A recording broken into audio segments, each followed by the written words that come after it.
Sir, the floor is all yours. Thank you. Thank you, Amber. Good morning, everyone. I am delighted to be here with you, and I will share my thoughts on United Nations Human Rights Council, UNHRC, which we will refer to as the HRC, Modern Slavery Reimagined, Combating Human Trafficking in the Age of Migration and Conflict. I hope you can see the title slide that I have put on. Yes, no, please. Yes, sir, it's visible, sir. Okay, thank you. So, modern slavery is one of the most urgent human rights issues of our time. Human rights means that every person deserves freedom, dignity, and the opportunity to safely shape their own future. But for millions around, these rights are stolen through exploitation and trafficking. Together, students, let us explore how modern slavery impacts lives, why it matters to each one of us, and how youth voices like yours can truly drive change today and tomorrow when you are in positions of influence and authority. My goal in this session, therefore, is to empower you all to think constructively about creating humane, collaborative, and sustainable solutions. To raise your awareness, foster critical thinking, and inspire a collaborative, humane response. Let me start by giving you a brief overview. What is the United Nations Human Rights Council, UNHRC, which we will call the HRC, and why is this theme important today? The UNHRC is an intergovernmental body within the UN system. It is made up of about 47 member states from all regions of the world, and its principal mission is to promote and protect human rights everywhere for all people, reviewing, investigating, and addressing violations wherever they occur globally. So the UNHRC acts as a global watchdog, advising on major rights issues like freedom of expression, equality, protection from discrimination, and importantly, combating forms of exploitation such as modern slavery and human trafficking. The Council regularly evaluates the human rights records of the UN member states, makes recommendations, and drives reforms wherever required. So the theme, modern slavery in the age of migration and conflict, is critically important today as millions of people face heightened vulnerability, exacerbated due to war, displacement, economic hardship, and power imbalances. The HRC is central in mobilizing countries to collaborate, update laws, and strengthen protections to address these rapidly evolving threats. So, students, please note that with the so-called end of traditional colonialism, slavery did not end. It has also evolved and it still persists, affecting millions globally. Many believe that slavery ended with the historical abolition movements, but the reality is that it still persists, just that it is in new and often hidden forms. Today, modern slavery includes forced labor, debt bondage, sexual exploitation, trafficking. And these practices can trap everyone, men, women, and children, in cycles of abuse and vulnerability. Estimates suggest that over 40 million people are affected worldwide. Victims can be found in affluent cities, in poor slums, in war zones, refugee camps, farmlands, and factories, virtually everywhere. They are often ignored by, and they are sometimes invisible to us the general society. Understand this. They are ignored often, and worse, they are often invisible to us, and therefore they are lacking further the rights or the protection. The social inequalities, discrimination, and crises like pandemics or armed conflicts continue to fuel the exploitation. Human traffickers take advantage of people's desperation for safety, income, dignity, and they use coercion, threats, or fraud. Recognizing and combating this evolved slavery is a pressing human rights challenge the world must face together. And you are aware of these unfolding human tragedies very starkly in the Gaza Strip of Palestine, in the Ukraine area, and some parts of Africa as well.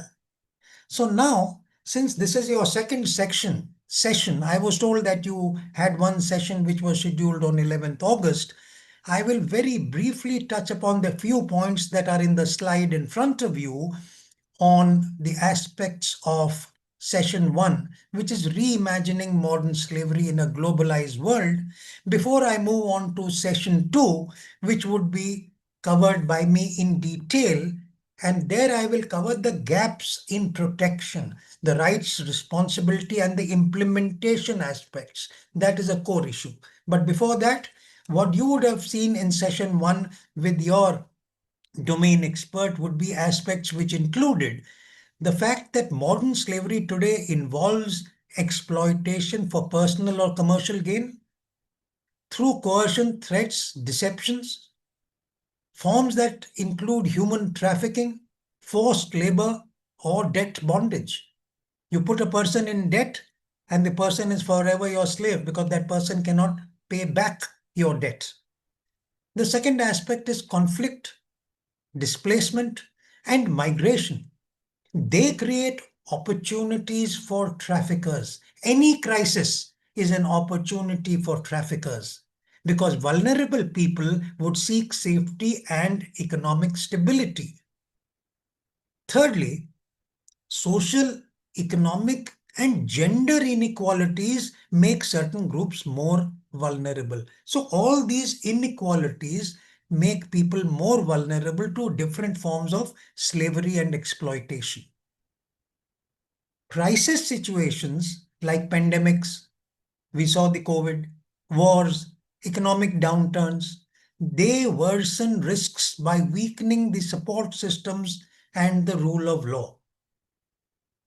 And finally, I want to share with you that when you want to reimagine modern slavery in a globalized world, please understand that this involves updating our definitions of connected terms, starting with the definition of slavery, and updating and modernizing our responses to these threats, also by recognizing hidden forms of the problem and the shifting global patterns. Now, having said that, let me now move to session two. I hope the session two slide is now visible to you. Yes, no, please. Yes, sir. Thank you. So now we are moving on to the aspect of the gaps in protection and the aspects of the rights, responsibilities, and implementations. So why I have listed these points, I have got about 19 points in two slides. And why I am showing the slide is because you are still school, college, UG and PG students, satsang acha tha. You will listen to it, like it, and you will note down 5% of what I spoke about. This way, if you take screenshots of these slides, and in any case, the organizers are recording it, it would be available to you, and the transcript would be available to you. You will be able to genuinely benefit from the research I have done to address you students. It is my firm belief that you young men and women, I don't call you children, you young men and women are the future of our society, our community.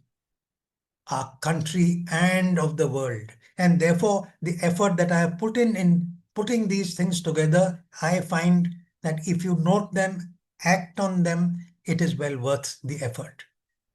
So the first thing that I want to tell you is that national and international institutions play a vital role in protecting victims. But they face challenges.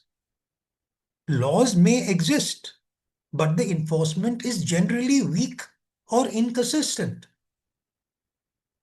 International conventions like the UN Trafficking Protocol, they provide frameworks. But how good is the implementation in different countries, communities, societies? Monitoring and accountability of these is critical. The second point is that the lack of coordination between governments, agencies, and communities hinders effective action.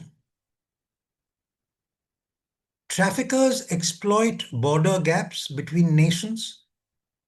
They exploit the slow legal processes and the poor tracking systems. The next point I want to talk about is limited capacity. And therefore, when I was the advisor, we were focusing a lot on capacity building in every sphere. If Bharat has to be Atmanirbhar, if Bharat has to be a Vishwa Guru, if Bharat is to rightfully occupy its place in the Committee of Nations, we have to do capability enhancement, for which capacity enhancement. Many countries lack resources to train police, social workers, or border officials, or even survivors struggling to get help. And therefore, the struggle continues because of this limited capacity. Sometimes political will is lacking. Some leaders prioritize migration control or economic interests over human rights. See what is happening about the illegal immigration from Bangladesh into India, by the Rohingyas into India. Where was the political will in our country, in the state of Bangladesh, in the state of West Bengal, sorry? The victims are the resident people who are swamped by the illegal immigrants. And the same phenomena is happening in Europe. Typically in Southern Europe, you find countries like Italy are taking a very hard stand. In the north, you find UK is already swamped. See Birmingham, France. There are 752 areas where there are major problems, as said by the French authorities in parliament. So the problem is that the political will is lacking. Protection should come before prosecution. And the policies must center around the victim to provide them shelter, safety, support. And not just that we punish the traffickers. It has to be a holistic, solution-oriented approach. Ethical concerns are there when border security policies or detention measures, they create new risks. Because there are such dangers there, then these people, 100 of them get into a boat which could take only 40 people and the boat capsizes. There are major problems. So new problems are being created because of enforcement of border security policies. And of course, we have a media which will highlight these things, which are no fault of any government, but you are put in a bad light. So there is a problem. Because the journey was dangerous, exploitation was rampant, there was a problem, the boat capsized, and now you are being asked why you didn't help. Next is that ethical concerns apart, there are social norms that can perpetuate exploitation. We are stigmatizing survivors, blaming victims, or tolerating abusive work conditions. So whilst I, as a businessman, if I employ an illegal labor and I pay him half the authorized wage, I am making a quick buck. That illegal laborer has no option because that laborer doesn't have documents. But what is happening is that the problem is continuing. It has to be addressed. Why are there illegal laborers? What can we do to stop them? And providing dignity and a human outlet to holistically address the issue. Supply chains, point number 8. Companies are still relying on forced labor in production. The classic example is China. They have indentured labor from many communities, including the Muslims of Uyghur. And these forced labor made to stay together, made to work with the minimal fundamental rights available to them, lower down the cost of production. But the human cost is very high, which is why years ago, America had sanctioned this and put a ban on purchasing Chinese cotton made with indentured Uyghur labor. What is therefore required is better transparency on the part of the host country, better oversight by regulatory authorities, and accountability. The next point is about legal loopholes and inconsistent definitions. Some laws don't recognize forced marriage. Some laws don't recognize child soldiering as a crime, domestic servitude as a slavery. And therefore, these inconsistent definitions and legal loopholes leave gaps in protection. The criminal justice shortcomings. They are systemic shortcomings. Corruption, slow trials, fear of retribution. If you are a witness, you will be threatened. Don't you go and give your statement. Otherwise, we will do this to you or to your family. Retribution. Inadequate reparations. And many victims never find justice or support. The next point is about prevention frameworks and survivor-centric approaches. These are still emerging. They are not settled yet. A lot more needs to be done across sectors, across countries. See the problem between Mexico and America? So it's not just the global south. It's not just the developing world. America, Mr. President Trump had said we will build a huge wall. Community level solutions are required.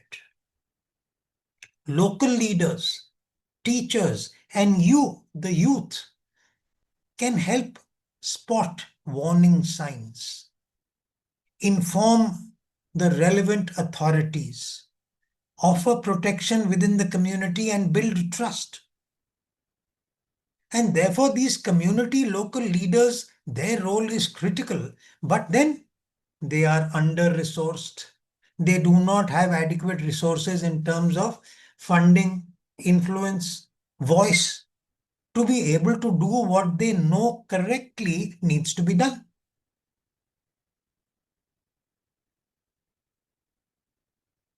Recognition of intersectionality, which means the meeting point of multiple stress points, which are all collectively exploited by the traffickers.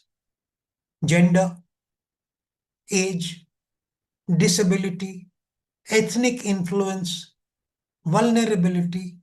These are different problems which all meet at one place, which meeting point, the intersectionality, is exploited by the trafficker. This needs to be recognized by us and addressed by us. The next point I want to say is about global migration policies. They sometimes criminalize the victim instead of protecting. And I have often said this in the case of the Pakistan-sponsored terrorism in India. Often the victim is portrayed as the perpetrator. The community or that village or those people who are suffering are shown actually as the cause and the promoter of that problem. What a travesty of justice. Think about this. Firstly, you are being troubled. People in your family have been threatened. Somebody has been exploited and abused. And now you are told you are the problem for your problem, not the gunda. You are the problem for your problem. You are the cause, not the gunda. Think about it. Criminalizing the victim instead of protecting the victim. The next point is technology brings opportunities and risks. Social media. So whilst technology and a lot of this WhatsApp and Twitter and messages on popular gaming apps, which the agencies cannot monitor, they are used as the communication channel. And by and large, you find that the violator, the problem people, the perpetrators, the traffickers, they are using technology well. The law enforcement agencies and we on the solution side are slow in adopting this technology. Yes, it has been adopted to share like we are sharing today. And many of you will not be able to attend physically. So there is a recording which you will be able to see, etc. So what are we doing? We are using technology to get the positive side also, to raise the awareness. Similarly, technology can be used to report the abuses as well by whistleblower policies, etc., where you are not exposed as being the person who raised the alarm rightly. The 16th point on the slide, poverty and lack of access to education.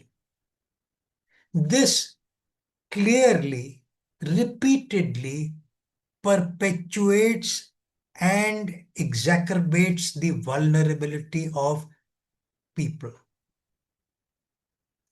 They are uneducated or less educated and they are poor. But they have to fill their stomach and they will do anything. This is exploited by the traffickers. So, what is the solution? We have to address the socio-economic roots of the problem. The socio-economic roots, so that basically every person gets enough to eat. I wonder how many of you are aware that we are a population in India of 140 crore people. I want you to Google so that rather than me telling you how many of us, huge number, are getting free ration from the government as a government of India policy. It is to address this problem, the socio-economic roots, so that the government is giving you a certain categories free ration, certain categories subsidized ration, and all of us can go to the PDS shops, the public distribution system, ration ki dukan. This is addressing the socio-economic roots of the problem. But there also there is bribery. वहां पे भी गलत काम हो रहे हैं. The next point is about survivor empowerment. People who survive the human trafficking trauma, they need to be listened to. And they will help in equipping other survivors in policy reform, awareness campaigns, and helping the government create these policies, create these awareness reforms, and rehabilitation initiatives. And you will find, those of you who get into this, that cross-sector collaboration between governments, NGOs, business houses, and grassroots level communities. This cross-sector collaboration is what is needed to address what is clearly a complex, multifaceted socio-economic, political, ideological problem which has cross-border exploitation. And this reform, lastly, means systemic change. Not just new laws, but also new attitudes, social norms, and a persistent advocacy of the desired end result by all of us. It is only then that we will be able to address these gaps in protection. That is the important part here. And now coming to the last session, which was in your initial thing told to me that there would be a separate session, but I thought very briefly, like I've given you five points from my thoughts on session 1, so another 5 points on session 3, which is not my focus area, but just to complete the picture on this topic, because I've spoken on many places and in many schools and colleges on the model UN and the mock UN conferences, either as a chief guest or answering questions at the end of it for all the students, and I thoroughly enjoy it. So in your session 3 schedule, you will have this conference on 27, 28 September, and there I want you on 27, 28 September, which will be held. This is a prelude for that. So here I want to tell you, education and awareness empower people. That is how our people are migrating to where they think they will get better opportunities. Whether they actually do or not is a different story. People are going to Canada, Australia, and then they are badly suffering. Firstly, they have given illegally lakhs of rupees over here to go. Now they can't tell their parents, आपने तो जमीन गिरवी रखवा के हमें भेजा, घर का सोना और जमीन बेच के भेजा, वहां पर ये प्रॉब्लम है. So now they are stuck. So education within India, India is a great place to be. Please remember, we are a huge market. We are 1/6 of the whole world. We have every major religion of the world. We have every major religion of the world. The world's biggest companies send their employees here for training in corporate cross-cultural behavior. I teach international HR and cross-cultural behavior at MBA. What is the best training area in the world? India. Hindu, Muslim, Sikh, Isai, Jain, Buddha, every major religion of the world is here. Every major culture of the world is here. From hardcore beef eating in Kerala to hardcore non-beef eating in the Hindu belt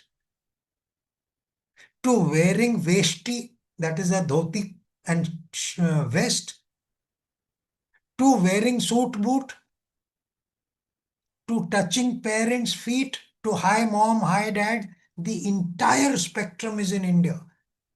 So India is a great place to be before you think of flying out. Technology can support prevention. I have mentioned it to you. Technology is used by both sides, by the bad people to influence people to do bad things or to blackmail them. They are using technology. The good side, you and I, we can also use technology, apps, helplines, mapping tools to locate victims, report abuses, and coordinate responses. And there are people who are doing it. The global response is essential. Countries must share intelligence because this human trafficking is trans-border. So countries must share intel, harmonize laws, and learn from the best practices to outpace trackers. We have to be one step ahead of them. We are not in most cases. Community level action is very important. I have stressed on this. Ultimately, however good an initiative, however tech strong, however government strong, it has to be done by people on ground. Look long back, Chipko Andolan, Save Trees Andolan, Save Rivers, Namami Gange, Swachh Bharat. None of these can succeed unless you and I make them succeed. You and I can make them succeed. You and I can make them fail. Community level action is very important. It mobilizes local leaders and you and me. We are civil society to protect vulnerable individuals and hold the concerned institutions accountable. And therefore, we have to empower our youth, and separately, we have to empower survivors. They act as advocates and agents of change, shaping strategies for the future which are holistic and compassionate. So, ladies and gentlemen, I have given you a very heavy dose. I have spoken non-stop and I have given you a total of 29 points. Each point, if you speak even for 5 minutes, that is 2 hours plus. 29 points, 5 plus 20 plus 5 into 5 minutes, 145 minutes, which is 2 hours 25 minutes. It's a heavy dose. Think about it. And I'm sure in your schools, your teaching faculty and your mentors and your seniors would dwell upon these issues because I don't take these lightly. You are our future. It is for me to help you help my country, your country, our country. And therefore, to end, let me say that modern slavery is a deep-rooted global challenge. But this is a challenge that we can fight and we can overcome, we can win. I urge you students to understand that awareness, empathy, and action starts today with you. When you listen to this, absorb it, think about it, and start working. इस सपने को मैं साकार करूंगा करूंगी. Ask questions, share knowledge, and stand up for every person's right to freedom and dignity. Remind everyone that a rights-based, human-centered approach can end this exploitation, and that your young voices are essential for a just future for all of us. So thank you, everyone. It has been a pleasure sharing my thoughts with you all. You are the futures of society. And if there are any specific thoughts, comments, or questions, now is the opportunity. We will take these on. And thereafter, it is my job to wish you all the best in your endeavor and say Jai Hind to you. So now is the time if there are any thoughts, comments for your discussion or questions, anything. Thank you, sir, for that thought-provoking and deeply insightful address.